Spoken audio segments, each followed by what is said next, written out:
आपके जो है रीनल हाइपरटेंशन है, कई प्रकार के होते हैं, लेकिन मुख्य रूप से 2 प्रकार के हम हाइपरटेंशन को 2 हिस्सों में बांटेंगे। पहला हम बोलेंगे प्राइमरी हाइपरटेंशन,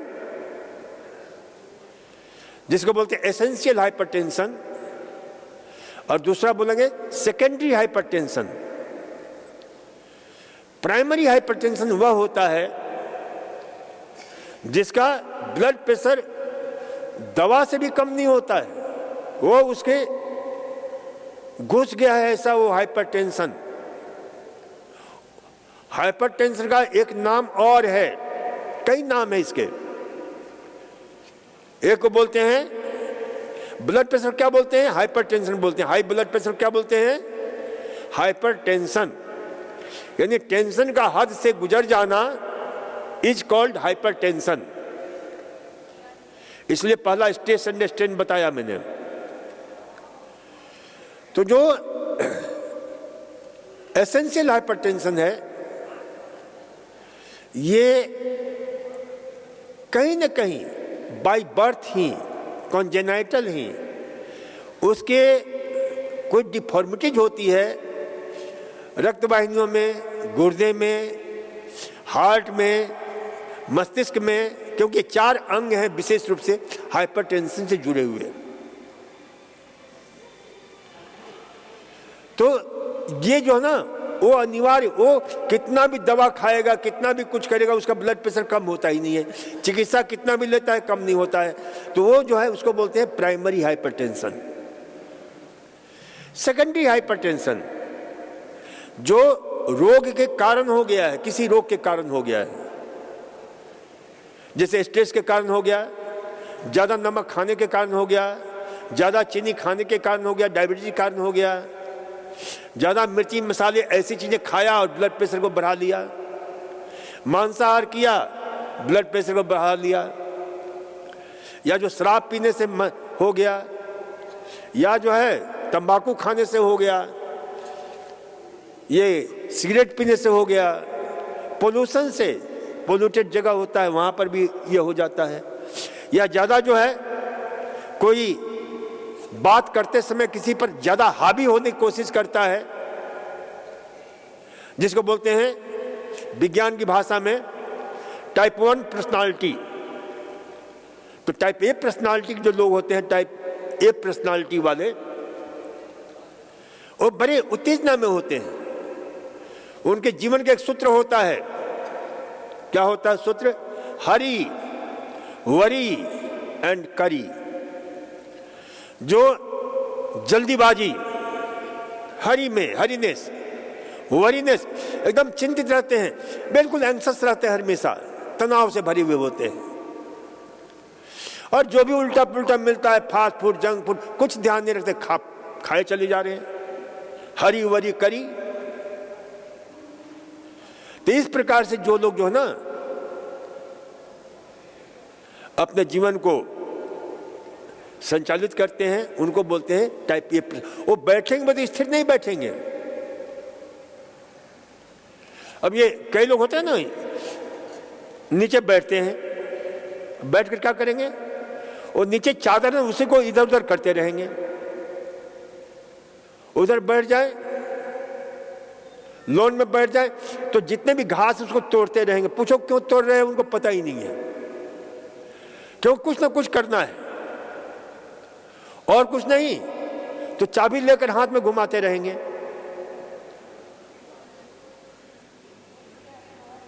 ये लोग कौन होते हैं? इनको बोलते हैं टाइप 1 पर्सनालिटी के लोग, यानी हमेशा उद्विग्नता में, हमेशा इतने स्ट्रेस में जीते हैं। तो इसलिए जो ना, ये ध्यान रखो, हरी वरी करी। तो स्ट्रेस में जीने वाले, इनको बोलते हैं हम सेकेंडरी हाइपरटेंशन, या किसी बीमारी के कारण हाइपरटेंशन हो गया, ब्लड प्रेशर हो गया, या किसी, तो उसको हम रोक देते हैं तो ब्लड प्रेशर तुरंत जो है नॉर्मल अवस्था में आ जाता है। नमक खाने के कारण नमक कर दिया कम, शुगर के लिए कारण है, ब्लड, ये क्या नाम है, शराब के कारण है, तंबाकू के कारण है, स्मोकिंग के कारण है, और उसको हटाते ही वो क्या होगा, ठीक हो जाता है। डायबिटीज कारण है, डायबिटीज को ठीक कर दिया, कम हो गया। आपके जो अन्य रोगों के कारण हो जाता है, तो इन सब को ना, उन कारणों को, किडनी के कारण है, नेफ्रोजेनिक है हाइपरटेंशन, तो गुर्दे के रोग ठीक कर दिया, ब्लड प्रेशर ठीक हो जाता है। तो सेकेंडरी जो फैक्टर है, सेकेंडरी जो कॉज है, उसको ठीक करते ही अपने आप ब्लड प्रेशर सही हो जाता है। प्राइमरी को कम करना बहुत मुश्किल है। प्राइमरी पर हमने कई प्रयोग किए। हमने लोगों को एक साल तक मैंने कहा कि नमक बिल्कुल मत खाओ, तो कंट्रोल हुआ। शुगर नहीं खाओ, ऐसे विश्वासी लोग रहे हैं जो भरोसे के साथ उन्होंने प्रयोग किया और बताया कि हाँ कैसे कम हो गया। तो ये जो है ना, एसेंशियल प्राइमरी हाइपरटेंशन को भी हम नियंत्रित कर सकते हैं, नियोजित कर सकते हैं, नियमित कर सकते हैं। तो इसे हमें ध्यान में रखना है। तो स्ट्रेस एंड डिस्ट्रेन, तनाव को दूर करने के लिए कुछ सूत्र आपको दे रहा हूं मैं कि भाई एक सूत्र हमेशा याद रखो, जिस काम को आप कर सकते हो उसके लिए क्या तनाव करना, और जिस काम को नहीं कर सकते हो उसके लिए क्या तनाव करना। लेकिन हमारी फितरत होती है कि जो काम नहीं कर सकते हैं उसके लिए भी तनाव हम करते हैं। क्रिकेट देखते हैं, क्रिकेट में जो है किसी की तरफ होते हैं, जहां हारा जिसके प्रति होते हैं, ब्लड प्रेशर बढ़ा लेते हैं। और ब्लड प्रेशर इतना बढ़ा लेते हैं, आपने देखा होगा जब पाकिस्तान और हिंदुस्तान का जो मैच होता है उसके दूसरे दिन टीवी पर दिखाता है, किसी की टीवी फूटी है, किसी के कार टूटे हैं, किसी कुछ टूटे हैं, किसी का ब्लड प्रेशर बढ़ा है। ये क्यों? कि जिस काम को आप कर सकते हो, और इसके लिए तुमने जो है उस क्रिकेट के कप्तान को चुन दिया है, उसकी समस्या लेकर तुम अपने ऊपर ब्लड प्रेशर को बढ़ाते हो। तो ये छोड़ दो, आप हम सबके जीवन की घटना होती है। कहीं यात्रा करते हो, ट्रेन में, हवाई जहाज में, बस में कोई खराबी हो जाती है, बेचैन हो जाते हो और बगल वाले से पूछते हो कि भाई साहब ये कब चलेगी, और वो भी तेरे साथ बैठा, उसको क्या पता है कि कब चलेगी, लेकिन मन इतना बेचैन हो जाता है। जब चलेगी, अब यहां सूत्र लागू कर दो, हमारा सूत्र कि जिस काम को हम कर सकते हैं उसके लिए क्या चिंता करना, जिस काम को नहीं कर सकते उसके लिए क्या चिंता करना। चलेगी तो चल देंगे, नहीं तो आराम से बैठ करके प्राणायाम करो, आराम से बैठकर ध्यान करो, और नहीं छोड़ सकते हो तो छोड़ दो, दूसरी व्यवस्था कर लो। लेकिन उसको बैठ करके लेकर चिंतित होते रहना, दुखी होते रहना, ये अपने ब्लड प्रेशर को बढ़ाना है, क्योंकि और कोई चारा नहीं है। तो इसलिए जो ना, एक सूत्र हमेशा याद रखना, जिस काम को कर सकते हैं उसके लिए क्या चिंता करना, जिस काम को नहीं कर सकते हैं उसके लिए क्या चिंता करना। इसी प्रकार साल्टी फूड, नमक वाले आहार, इसके प्रति बड़ा प्रेम होता है हमारा। बिना नमक के हम खा नहीं सकते हैं।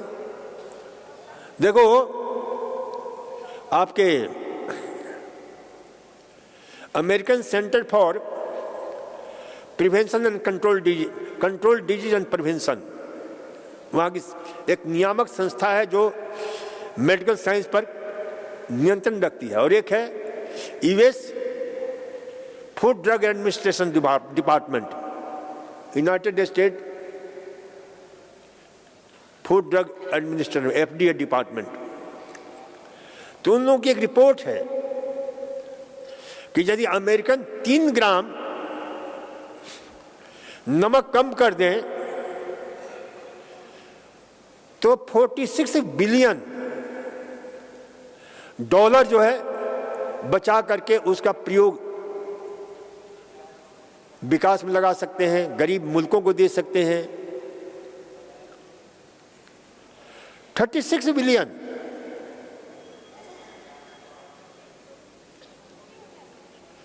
तो इसलिए जो है ना ये नमक, क्योंकि वहां पर नमक खाने से, क्योंकि वहां आम आदमी, और फिर उनका 5 ग्राम बचा दें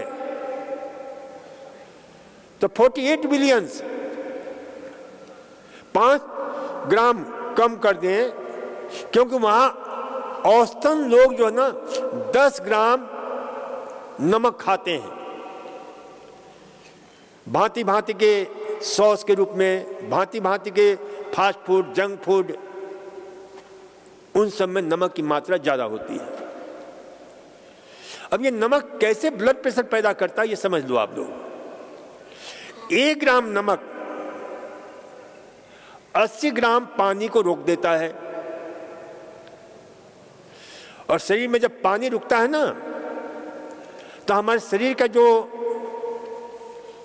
आपके होम्योस्टेसिस अवस्था है वो डिस्टर्ब हो जाता है। ये सूजन वगैरह शरीर में हो जाता है। ब्लड प्रेशर वालों को देखना, सूजन जरूर पैर में मिलता है प्रायः। क्यों? ये नमक का परिणाम है। क्योंकि 1 ग्राम नमक 80 ग्राम पानी को रोक दिया, इसका मतलब कि ब्लड वॉल्यूम बढ़ेगा, और ब्लड वॉल्यूम बढ़ने से सीधे उसका प्रभाव किडनी के ऊपर होता है, और किडनी से जो रेनिन एंजियोटेंसिन ब्लड प्रेशर को बढ़ाने वाला एल्डोस्टेरोन सिस्टम जो है अस्त व्यस्त होता है। तो इसलिए जो है ना नमक जो है, अरे नमक कितना खतरनाक होता है। यहां पर बहुत लोगों ने लिच थेरेपी लिया। लिच थेरेपी लिया क्या? लिच थेरेपी, जोंक चिकित्सा। अब जोंक का काम क्या है, कैसे रोग ठीक करता है? तो आपका खून को चूस लेता है। जो सबका खून चूसने वाला जो जोंक है, वो जोंक को भी क्या करो, एक प्रयोग करना, कभी जोंक मिल जाए, यहां से जोंक मत प्रयोग करना यहां के जोंक पर। वो जोंक को हम लोग प्रयोग करते थे। हम जब छुट्टियों में जब घर जाते थे तो पैर को तालाब में लगा देते थे, गिरा देते थे बरसात के मौसम में। जोंक पकड़ लेता था, उसको पकड़ करके उस पर नमक डाल देते थे। वो सारा जितना खून पिया रहता था सब निकाल करके बेचारा छटपटा कर मर जाता था। ऐसा काम करना नहीं चाहिए, और करें भी नहीं। ये तो मैं बता रहा हूं उदाहरण कि जो नमक जो है ना जोंक को मार सकता है, जो सबका खून पीने वाला है, वो आपके जीवन को भी मार सकता है। तो इसलिए जहां तक हो सके कम से कम नमक। कितना नमक चाहिए शरीर के अंदर पता है आप लोगों को? बाहर से नमक कितना चाहिए? मात्र आधा ग्राम से लेकर के 3 ग्राम तक मैक्सिमम, यानी 500 मिलीग्राम से लेकर 3000 मिलीग्राम, इतनी नमक की जरूरत है हमारे शरीर के अंदर। लेकिन हम कितना नमक खा रहे हैं? अरे कई तो ऐसे पागल लोग होते हैं, सामने खाना आ जाता है, वो टेस्ट भी नहीं करते हैं, ऊपर से पहले नमक मिलाएंगे फिर मिर्ची मिलाएंगे। ऐसे लोग होते हैं ना, टेस्ट भी नहीं किया नमक, जैसे कि नमक कोई अमृत है। तो ये नमक जाकर शरीर में कितना दुष्प्रभाव डालता है, शरीर की व्यवस्था को अस्त व्यस्त कर देता है। कैंसर है, कैंसर लोगों को तो नमक कम से कम, यानी कैंसर के ग्रोथ को बढ़ाने में बहुत बड़ी भूमिका निभाता है, रिसर्च है। ट्यूमर, कोई भी किसी प्रकार के शरीर के अंदर अव्यवस्था है, यहां देखते हो। इसलिए नमक की मात्रा में बराबर कहता रहता हूं, निर्देशित करता रहता हूं, नमक की मात्रा कम करो, नमक की मात्रा कम करो किचन में। तो नमक को जितना आप कम लोगे, नमक हर रोग में जो है अनेक रोगों को पैदा करता है। तो इसलिए नमक जितना हो से कम खाओ। कुछ विशेष परिस्थितियों में नमक एक दवा के रूप में हम देते हैं, नमक का प्रयोग कराते हैं। जैसे अचानक दस्त हो गया और खूब सारे दस्त हो रहे हैं, जीवन बचाना है, तो उस समय नमक दवा का, क्योंकि नमक दवा है, नमक भोजन नहीं है, ये समझ लो। तो नमक जो है उस स्थिति में नमक, शहद और नींबू का रस, ये बन जाता है जीवन रक्षक घोल। और इसे कई लोगों की जीवन की रक्षा हमने की है। यहीं पर एक बार जो है ना, ब्लड प्रेशर एक रोगी का कितना हो गया, 55 और 32। मैं कहा कि गया ये पेशेंट, कोलैप्स बिल्कुल स्थिति। हमने तुरंत नमक और शहद और नींबू ये हमने मंगाया, गुनगुने पानी में, जब भी दो गुनगुने पानी में। क्योंकि गुनगुना पानी क्या है कि तुरंत हमारा शरीर एब्जॉर्ब कर लेता है। तुरंत हमने पिलाते रहे और कुछ देर के बाद जो धीरे धीरे उसका ब्लड प्रेशर बिल्कुल सही हो गया। एक असम के एक बहुत बड़ा हॉस्पिटल चलाते हैं, कोई 100 बेड का एलोपैथी हॉस्पिटल, उसके वो आए थे, छोटा बच्चा था उनके साथ में। ये जीवन रक्षक घोल कैसे काम करता है, यही की बात बता रहा हूं मैं। अब उनको 4-5 साल का बच्चा था, उसकी तबीयत खराब हो गई, उसका इलाज यहाँ नहीं चल रहा था। तो उनका डॉक्टर साहब किसी पर इजाज़त लिए मेरे से कि डॉक्टर साहब मैं इसको चाइल्ड स्पेशलिस्ट दिखाना चाहता हूँ। मैंने कहा ले जाओ, मैंने इजाज़त दे दिया। 2 दिन तक वो चाइल्ड स्पेशलिस्ट की दवा देते रहे, कोई फायदा नहीं हुआ, दस्त होते जाए। फिर एक दिन मेरे से मिले कि डॉक्टर साहब मैं क्या करूँ। मैंने कहा पहले ही पूछना चाहिए था कि मैं क्या करूँ, क्योंकि मैं उसी को बताता हूँ जिसकी मांग होती है। मैं कहता भूख पैदा करो पहले। तो फिर उनको बता दिया कि आप ऐसा करना, नींबू पानी, शहद, नमक मिला करके इसको चम्मच से रात भर में धीरे धीरे पिलाते रहो, जब भी हो तो थोड़ा थोड़ा करके। तो उन्होंने प्रयोग किया। सुबह 5 बजे ही मेरे को ढूंढते हुए मिले कि डॉक्टर साहब आज वो बच्चा काफी अच्छा लग रहा है। तो ये जीवन को बचाने वाला है रक्षक घोल। ये सामान्य नहीं है, छोटी छोटी बातें हैं। नींबू पानी, शहद, नमक याद रखो। एक नहीं, कई लोगों पर हमने प्रयोग किया है। जब भी थकान हो, जब भी ब्लड प्रेशर कम हो जाए तो इस प्रयोग करो। चलो आज इतना ही, धन्यवाद। कल हम चर्चा करेंगे।